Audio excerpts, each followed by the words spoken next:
En el monte de la parroquia de San Martiño de Salcedo, Pontevedra, se encuentra el Parque Etnoarqueológico do Outeiro das Mouras y las Cabañas Prehistóricas.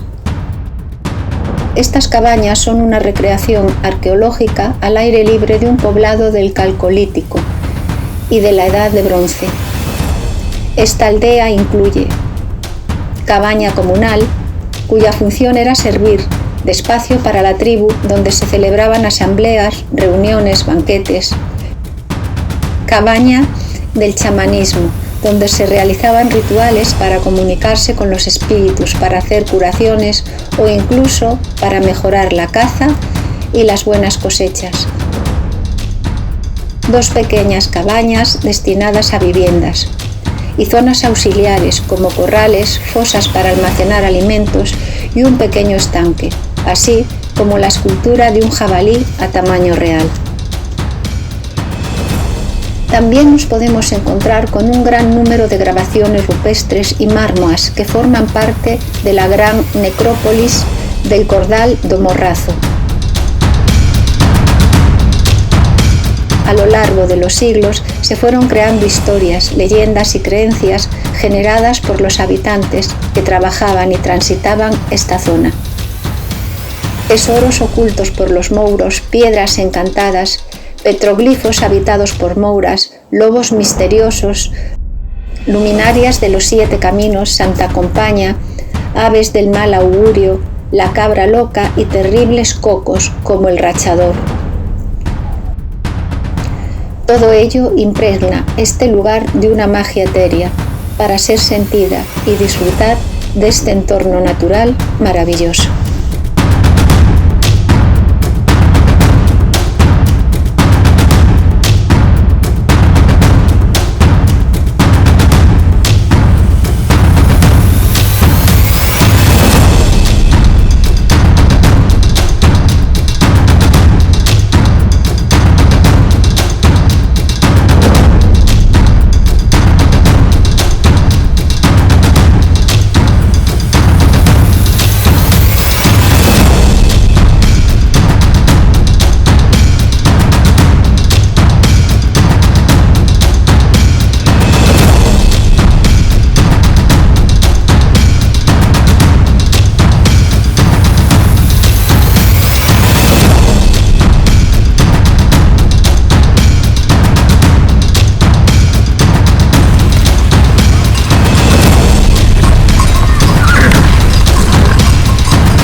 para adelante.